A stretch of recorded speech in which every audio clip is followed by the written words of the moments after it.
Assalamu alaikum wa rahmatullahi wa barakatuh. J'ai le plaisir de vous proposer la troisième et dernière vidéo de la réfutation autour du mensonge de la propagation de l'islam par la contrainte. Nous avions vu précédemment le jugement religieux de cela à travers les textes du Coran et de la Sunna qui sont clairs sur le fait que personne n'est forcé à croire et que ceci n'est pas islamique. Nous avions également vu l'attitude du prophète sallallahu alayhi wa sallam et sa mise en pratique qui ont confirmé cela, et le fait qu'il n'a jamais imposé la foi par la force mais a toujours laissé le choix aux gens. Il faut noter que l'Église et certains historiens chrétiens ont inventé tout un tas de mensonges à ce sujet afin de faire fuir les Européens de cette nouvelle religion dont les membres ne faisaient qu'augmenter en nombre. Et ceci a été dénoncé par certains historiens non musulmans pour lesquels l'honnêteté intellectuelle était plus importante que leur hostilité religieuse. Nous allons donc voir dans cette dernière partie les citations d'historiens et orientalistes qui sont pour certains spécialistes de la civilisation arabe pour voir si ce qui est rapporté des musulmans est la contrainte à la conversion ou si l'islam s'est répandu grâce à ses caractéristiques et à la conviction des gens qu'il est la religion révélée d'Allah.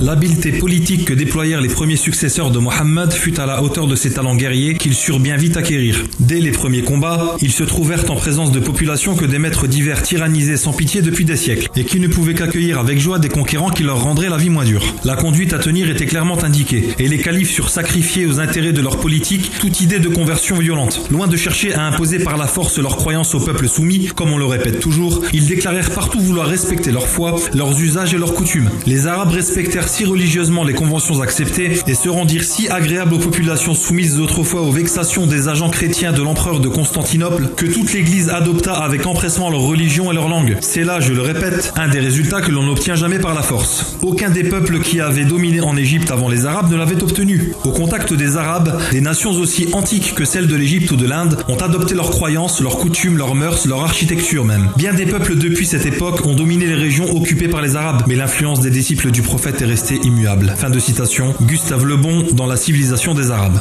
Lorsque nous étudierons les conquêtes arabes et tâcherons de mettre en relief les causes qui ont déterminé leur succès, nous verrons que la force ne fut pour rien dans la propagation du Coran, car les Arabes laissèrent toujours les vaincus libres de conserver leur religion. Si les peuples chrétiens se convertirent à la religion de leurs vainqueurs et finirent par adopter leur langue, ce fut surtout parce que ces nouveaux conquérants se montrèrent plus équitables pour eux que ne l'avaient été leurs anciens maîtres, et parce que leur religion était d'une grande simplicité que celle qu'on leur avait enseignée jusqu'alors. S'il est un fait bien prouvé par l'histoire, c'est qu'une religion ne s'impose jamais par la force. Lorsque les Arabes d'Espagne ont été vaincus par les chrétiens, ils ont préféré se laisser tuer et expulser jusqu'au dernier plutôt que de changer de culte. Fin de citation, Gustave Le Bon, La civilisation des Arabes. En Irak, en effet, il leur avait fallu accepter la domination de la foi zoroastrienne. En Égypte et en Syrie, bien que partageant la foi chrétienne des souverains de l'Empire byzantin, les communautés autochtones avaient connu la discrimination et parfois même les persécutions parce qu'elles appartenaient à des sectes différentes. Pour beaucoup d'adeptes des églises orientales, l'avènement de l'islam et le transfert du pouvoir politique des mains des chrétiens à celles des musulmans se traduisirent par une amélioration de leurs conditions et une plus grande liberté de culte.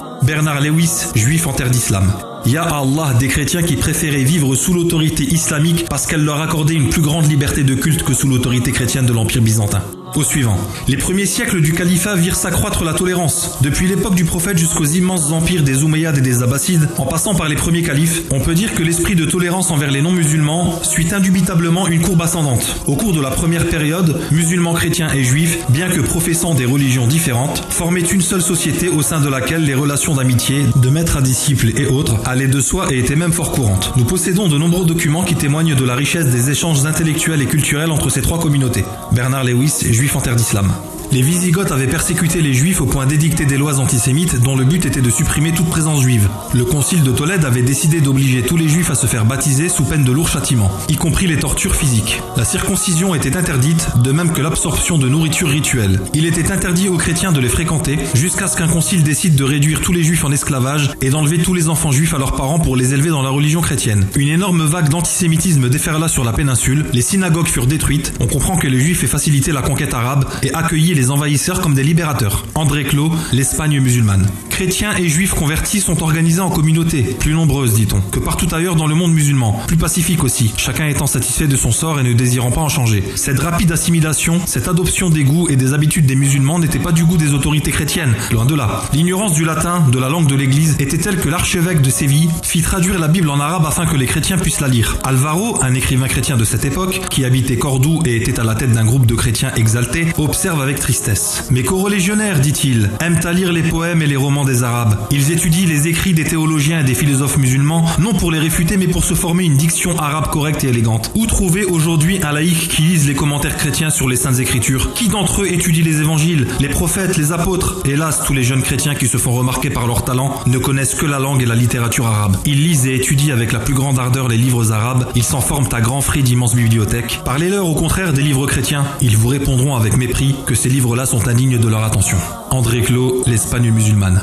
Le même André Clos, dans son même ouvrage, dit « Les conquêtes ont été aussi grandement facilitées par l'état de faiblesse dans lequel se trouvaient alors les empires voisins. Les provinces de Byzance, la Syrie, la Palestine et l'Égypte étaient profondément irritées par l'intolérance religieuse des empereurs de Constantinople. Monophysites et nestoriens, secte chrétienne, qui étaient alors la majorité, étaient prêts à se détacher de Constantinople tant leur mécontentement était vif. Ils avaient la conviction d'être gouvernés par des ennemis de leur foi, alors que les Arabes étaient indifférents aux convictions religieuses de leur sujet. » Fin de citation. Professeur américain d'affaires internationales et d'études islamiques à l'université de Georgetown, John Esposito nous informe également que, pour plusieurs populations non musulmanes dans les territoires byzantins et persans déjà soumises aux gouverneurs étrangers, le règne islamique a signifié un changement de gouverneur, les nouveaux étant souvent plus souples et plus tolérants, plutôt qu'une perte de l'indépendance. Plusieurs de ces populations ont même joui d'une plus grande autonomie locale et ont souvent payé des impôts inférieurs. En ce qui concerne la religion, l'islam s'est montré plus tolérant, accordant une grande liberté religieuse aux juifs et aux chrétiens indigènes. John Esposito, dans son ouvrage « La menace islamique, mythe ou réalité ». Le même John Esposito, qui je le rappelle n'est pas musulman mais catholique, a dit dans son ouvrage « Islam, le droit chemin », ils ont remplacé les pays conquis, les dirigeants et les armées indigènes tout en préservant la plupart de leur gouvernement, bureaucratie et culture. Pour plusieurs dans ces territoires conquis, ce n'était qu'un échange de maîtres, un qui a amené la paix au peuple démoralisé et mécontenté par les vicissitudes et l'écrasante taxation résultant des années de conflits byzantino-perses. Les communautés locales étaient libres de continuer de suivre leur propre façon de vivre dans les affaires internes et domestiques. Sur beaucoup d'aspects, les populations locales ont trouvé le règne musulman plus flexible et tolérant que celui des Byzantins ou des Perses. Fin de citation. Dans un extrait de journal Young India, Gandhi a dit « Je suis désormais plus que jamais convaincu que ce n'était pas l'épée qui créait une place pour l'islam dans le cœur de ceux qui cherchaient une direction à leur vie. C'était cette grande humilité, cet altruisme du prophète, l'égard scrupuleux envers ses engagements, sa dévotion intense à ses amis et adeptes, son intrépidité, son courage, sa confiance absolue en Dieu et en sa propre mission. » Fin de citation.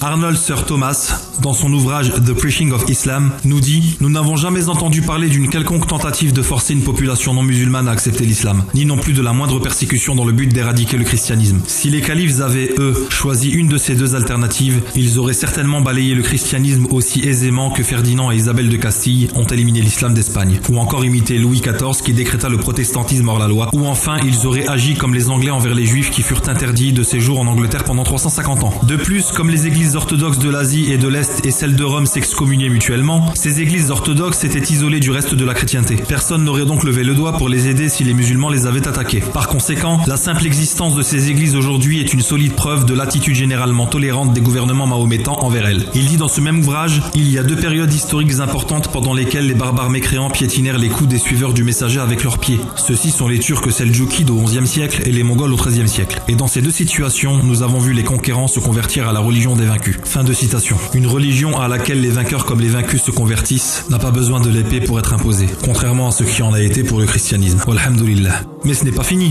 Le docteur en histoire de l'université du Minnesota, César Farah, a dit « Ni le sabre ni même un quelconque prosélytisme peuvent expliquer l'expansion continuelle de l'islam à travers les siècles. Cette croissance phénoménale doit être attribuée à son pouvoir d'attraction, à ses capacités à répondre aux besoins spirituels et matériels de peuples adhérents en masse, non à une culture pourtant propre à ses fondateurs, des Arabes du désert, mais à une culture religieuse et à un développement socio-politique qu'ils ont évalué au moment de leur conversion. » L'orientaliste britannique et historien des religions Delassie O'Leary a dit « L'histoire est claire sur ce point. La légende des musulmans fanatiques s'abattant sur le monde, imposant l'islam à la pointe de l'épée au peuple vaincu, est un des plus fanatiques et absurdes mythes que les historiens ont pu répéter. » Fin de citation. Et on continue. Arthur Stanley Triton, historien spécialisé de l'islam, a dit dans son ouvrage Les califes et leurs sujets non musulmans: l'islam insiste sur l'obligation d'employer la douceur avec les peuples conquis et recommande le bon comportement et la justice envers eux. Et parmi ce qu'il a été rapporté du prophète sa parole, celui qui commet une injustice envers un mu'ahad, je serai son adversaire le jour dernier. Fin de citation. Il ne fait pas l'ombre d'un doute que l'islam est la religion la plus tolérante et la plus juste à la surface de la terre.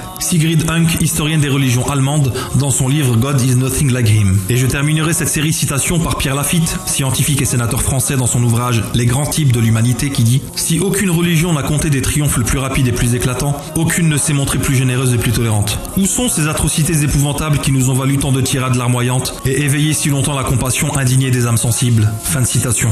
Quant aux juifs et aux chrétiens qui continuent à diffuser ces mensonges sur l'islam, je les invite à jeter un œil sur leur propre livre avant de donner un avis sur la question. Quand on a pour livre religieux la Bible, tout droit de critique sur l'islam, sur la question des combats ou de la violence, est de fait retiré. Deutéronome chapitre 20, versets 10 à 16. Quand tu t'approcheras d'une ville pour l'attaquer, tu lui offriras la paix. Si elle accepte la paix et t'ouvre ses portes, tout le peuple qui s'y trouvera te sera tributaire et asservi. Si elle n'accepte pas la paix avec toi et qu'elle veuille te faire la guerre, alors tu l'assiégeras. Et après que l'Éternel, ton Dieu, l'aura livré entre tes mains, tu en feras passer tous les mal au fil de l'épée. Mais tu prendras pour toi les femmes, les enfants, le bétail, tout ce qui sera dans la ville, tout son butin, et tu mangeras les dépouilles de tes ennemis que l'Éternel, ton Dieu, t'aura livrés. C'est ainsi que tu agiras à l'égard de toutes les villes qui sont très éloignées de toi et qui ne font point partie des villes de ces nations-ci. Mais dans les villes de ces peuples dont l'Éternel, ton Dieu, te donne le pays pour héritage, tu ne laisseras la vie à rien de ce qui respire. Comparez maintenant avec le Coran. Et s'il s'incline à la paix, incline vers celle-ci toi aussi et place ta confiance en Allah, car c'est lui l'audient, l'omniscient. Avoir pour livre religieux la Bible te retire tout droit d'accuser l'islam d'être une religion violente. Dans 1 Samuel chapitre 15 versets 2 et 3. Ainsi parle l'Éternel des armées. Je me souviens de ce qu'Amalek fit à Israël lorsqu'il lui ferma le chemin à sa sortie d'Égypte. Va maintenant, frappe Amalek et dévouez par interdit tout ce qui lui appartient. Tu ne l'épargneras point et tu feras mourir hommes et femmes, enfants et nourrissons, bœufs et brebis, chameaux et ânes. Comparons maintenant avec le Coran. Et qu'avez-vous à ne pas combattre dans le sentier d'Allah et pour la cause des faibles, hommes, femmes et enfants qui disent « Seigneur, fais-nous sortir de cette cité dont les gens sont injustes et assigne-nous de ta part un allié et assigne-nous de ta part un secoureur. » Regardez la différence. D'un côté, un livre qui appelle à massacrer hommes, femmes, enfants, la faune, la flore, à ne rien laisser vivre. Et d'un autre côté, un livre qui appelle à combattre pour secourir les femmes, les enfants et les faibles. Les exterminations de peuples et les meurtres d'enfants dans la Bible sont monnaie courante. Dans Ésaïe chapitre 13, versets 5 et ensuite 15 et 16, on peut lire « Ils viennent d'un pays lointain, de l'extrémité des cieux. L'Éternel et les instruments de sa colère vont détruire toute la contrée. Tous ceux qu'on trouvera seront percés, et tous ceux qu'on saisira tomberont par l'épée. Leurs enfants seront écrasés sous leurs yeux, leurs maisons seront pillées et leurs femmes violées. » Donc on a d'un côté deux religions dont le livre commun appelle à massacrer des contrées entières en ne laissant personne vivre, ni femmes, ni vieux, ni enfants, ni les arbres, ni les animaux, et qui parlent constamment de l'épée, passer au fil de l'épée, voué à l'interdit. Wallahi, je n'ai jamais lu de toute ma vie autant de violence que depuis que je me suis intéressé à la Bible. La Bible contient exactement 400 mentions du mot épée, alors que le Coran n'en contient aucune. La seule mention qui est faite quand on recherche le mot épée est en réalité la traduction d'un sens, d'une interprétation, car le mot saif en arabe n'est pas mentionné une seule fois dans le Coran. Et ça c'est constant chez de nombreux chrétiens, de nous accuser nous de ce qui se trouve chez eux. Ils accusent le Coran d'être violent alors que la Bible est une boucherie. Ils accusent les musulmans d'avoir imposé l'islam par l'épée alors que ce sont les chrétiens qui ont imposé le christianisme par l'épée, en forçant des tas de gens à travers les siècles à se convertir au christianisme. Et croyez-moi, vous n'avez rien vu. Je suis vraiment désolé, la vidéo est finalement bien plus longue que prévu, mais j'ai voulu proposer une réfutation détaillée qui soit une hujja pour les musulmans contre les calomnies des détracteurs de l'islam qui propagent cette ambiguïté, qui sauront désormais quoi leur répondre pour défendre leur religion, la vérité.